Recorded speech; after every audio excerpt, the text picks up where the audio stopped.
Here's the DIY vintage speaker. We're gonna base test. It has a 1.5 watt woofer in it. I painted the front, nice wood veneer fake cabinet and a port on the back.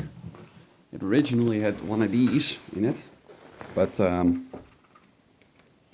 yeah. There's originally 10 watts, but those drivers suck ass, so yeah. Just bear with me here.